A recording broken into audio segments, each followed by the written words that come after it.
Hello everyone, welcome back to my YouTube channel, Kuliah Kuy.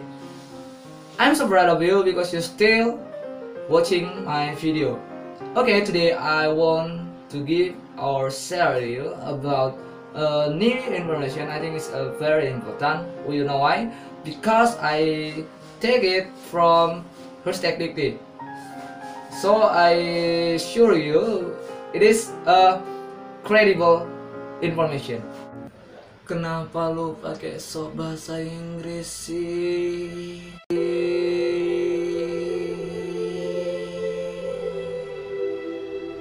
Oke, it's no problem.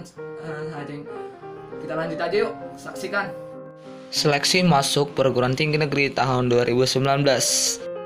Kenapa ya sistem penerimaan seleksi masuk perguruan tinggi negeri selalu berubah-ubah? Karena mungkin perguruan tinggi negeri ingin benar-benar mendapatkan mahasiswa yang berprestasi unggul dan paten. Nah, ini yang akan kita bahas teman-teman. Pastikan kalian benar-benar memahaminya ya. Nah, sebenarnya kalian tahu nggak sih kenapa harus perubahan sistem di 2019? Coba kalian baca latar belakangnya. Kalau menurut saya sih ditekankan pada poin 4, yaitu diperlukan model tes dan seleksi calon mahasiswa baru yang mengacu pada prinsip-prinsip adil, transparan, fleksibel, efisien, dan akuntabel. Nah, teman-teman, sebenarnya kalian tahu nggak siapa penyelenggara SBMPTN, SNMPTN tahun ini? Yaitu LTMPT, Lembaga Tes Masuk Perguruan Tinggi. Ada tujuan dan fungsinya loh. Coba kalian baca deh. Kalau kalian ingin membacanya, kalian bisa mempause video ini. Saya akan lanjut supaya durasi video ini tidak terlalu lama. Nah, di sini mulai penting nih teman-teman. Bagaimana kuota di SNMPTN, SBMPTN, dan Mandiri? SNMPTN kuota minimal 20%, SBMPTN minimal 40%, Mandiri 30%. SNMPTN berdasarkan nilai akademik atau nilai akademik dan prestasi lainnya. Biayanya ditanggung oleh pemerintah loh teman-teman. SBMPTN berdasarkan hasil UTBK saja. Nah, menggunakan komputer nih UTBK-nya. Biaya ditanggung oleh peserta dan disubsidi oleh pemerintah. Mandiri dapat menggunakan hasil UTBK. Nah, maksudnya begini teman-teman. Bagi teman-teman yang belum memiliki kesempatan lulus di SBMPTN lewat UTBK, teman-teman juga bisa mengikuti mandiri dengan membawa nilai UTBK yang telah teman-teman miliki. Namun, catatannya di sini hanya beberapa PTN saja yang menggunakan seleksi masuk mandiri menggunakan nilai UTBK. Beberapa PTN yang lain juga menggunakan seleksi masuk dengan ujian lagi. Jadi teman-teman, seleksi mandirinya bisa menggunakan nilai UTBK, tapi hanya di beberapa PTN saja, tidak semua PTN di Indonesia. Nih yang penting nih, deskripsi SNMPTN 2019. Sekolah, persyaratan sekolah. Ada 5 poin. Persyaratan peserta. Nah, ada yang beda nih teman-teman. Ketentuan akreditasi. Kalau sekolah kalian akreditasi A, 40% terbaik boleh atau memiliki hak untuk ikut SNMPTN. Apabila B, boleh mengikuti adalah 25%. Apabila C, hanya boleh 5% terbaik di sekolahnya. Jadi saya akan kasih contoh seperti ini teman-teman. Semisal sekolah kalian akreditasi A dan memiliki jumlah siswa kelas 12.000 orang. Nah, jadi dari sekolah kalian yang boleh untuk mengikuti SNMPTN atau kuota SNMPTN itu hanya sekitar 400 orang. Karena untuk akreditasi A adalah 40%. Begitu teman-teman maksudnya. Mudeng nggak? Nah, selanjutnya nih teman-teman, pilihan prodi. Setiap siswa diperbolehkan memilih hanya 2 prodi di 1 PTN atau 2 PTN. Disarankan dengan keras tidak perlu lintas minat teman-teman. Kenapa tidak disarankan untuk lintas minat? Karena ketika teman-teman memilih lintas minat di SNMPTN itu peluangnya berada di 1% teman. Maksudnya gini, ketika teman-teman jurusan IPA mengambil jurusan IPS, semisal teman-teman jurusan IPA mengambil akuntansi, sebenarnya bisa aja, tapi disarankan sangat-sangat tidak perlu dilakukan karena peluangnya itu di bawah 1%. Peluang kita kategorikan 1-100%, itu peluangnya hanya 1%. Jadi bisa disimpulkan nggak ada peluang sih sebenarnya. Itu teman-teman, kenapa disarankan tidak perlu. Sabar ya. Sabar. Kalau tadi kita membahas deskripsi SNMPTN, sekarang kita membahas tentang deskripsi SBMPTN. Yang pertama adalah peserta yang boleh mengikuti SBMPTN yaitu tentu lulusan 2017 dan 2018. Yang kedua, lulusan tahun 2019.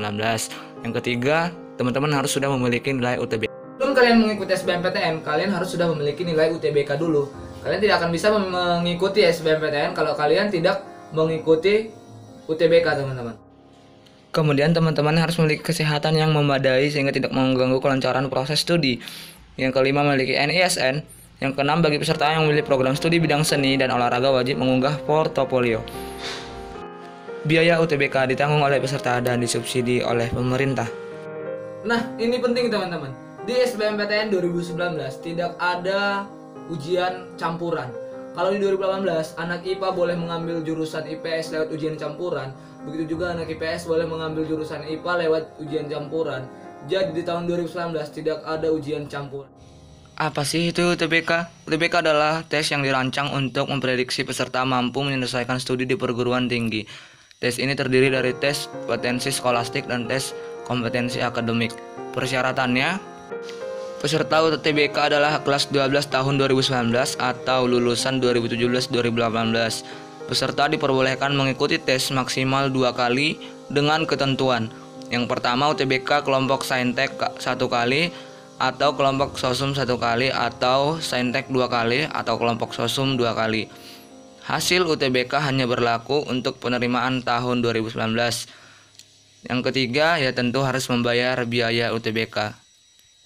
Ini dia teman-teman, bagan tentang UTBK. Materi tes terdiri dari tes potensi skolastik dan tes kompetensi akademik. Pelaksanaan tes bukan hanya 1 kali, kesempatan tes maksimal 2 kali.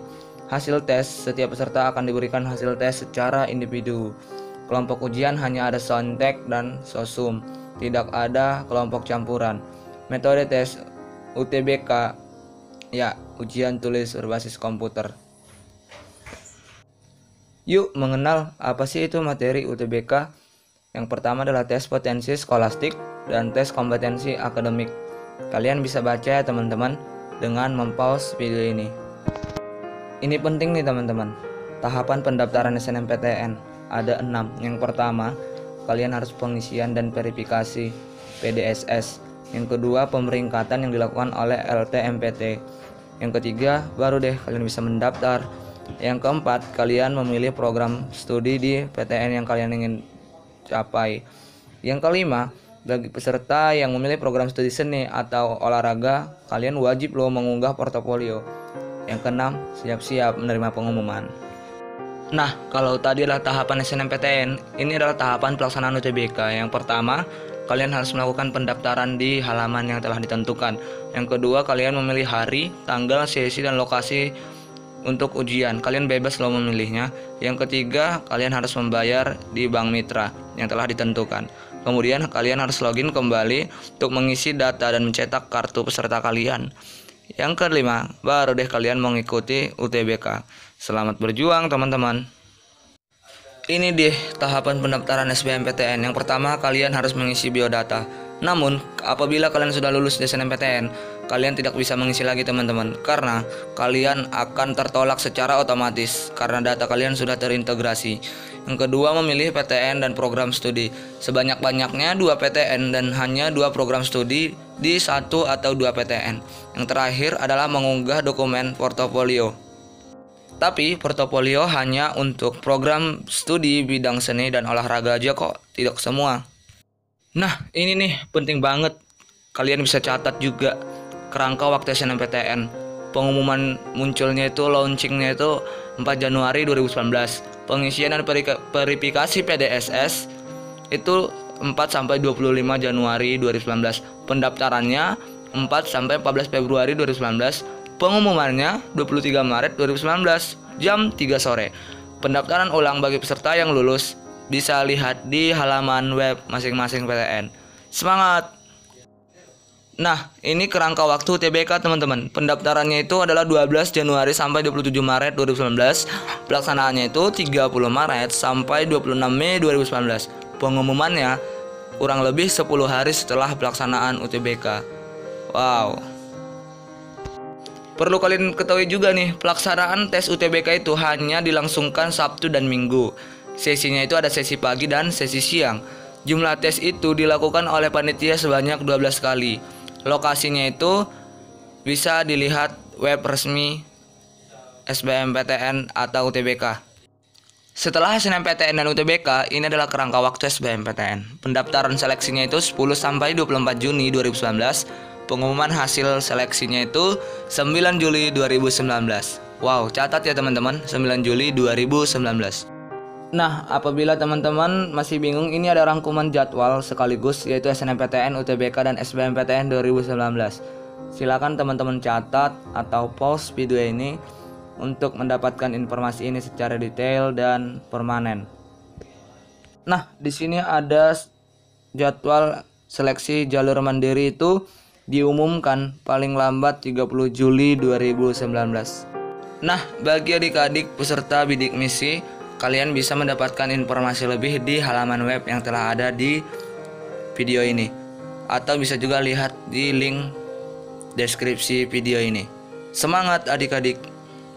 Nah, ini juga nggak kalah penting teman-teman, tentang biaya. Kalau SNMPTN seluruh biaya itu gratis ditanggung oleh pemerintah. Namun SBMPTN kalian harus membayar Rp200.000 per tes. Jadi kalau kalian mengikuti 2 tes, kalian harus menyiapkan biaya sebesar Rp400.000. Semangat! Kecuali peserta bidik misi yang dinyatakan lolos itu tidak ada membayar tes di seleksi manapun. Nah, ini tentang perbandingan aspek kelembagaan teman-teman, dan sifat kelembagaan serta manajemen database. Kalian bisa pause video ini agar kalian bisa mengerti. Saya lanjut ya. Nah, ini adalah perbedaan alokasi daya tampung teman-teman. SNMPTN tahun 2018 hanya menampung minimal 30%, tapi di tahun 2019 minimal 20%. SBMPTN minimal 30% menjadi minimal 40%. Mandiri maksimal 30%, tetap maksimal 30% di tahun 2019. Nah, ini juga perubahan yang tidak kalah penting. Teman-teman bisa pause video ini dan baca secara individu, karena apabila saya jelaskan durasi video ini akan semakin panjang. Teman-teman, ini juga penting sih menurut saya. Tahu nggak sih kalau SNMPTN dan SBMPTN 2018 itu pesertanya boleh memilih 3 jurusan di 2 PTN. Namun di 2019 hanya boleh memilih 2 jurusan atau prodi di 1 atau 2 PTN. Artinya berkurang teman-teman. Wow. Nah, ini juga penting dan tidak kalah penting. Teman-teman bisa pause dan baca secara individu. Namun yang mau saya tekankan adalah dari kelompok ujian. Kalau di tahun 2018, kelompok ujian itu terdiri dari 3, yaitu saintek, sosum, dan campuran. Namun di tahun 2019 nanti tidak ada campuran teman-teman. Jadi hanya ada saintek dan sosum. Jadi tidak ada tikung menikung. Tikung menikung. Nah, ini juga perbedaan sistem seleksi part kedua. Silahkan pause dan baca teman-teman.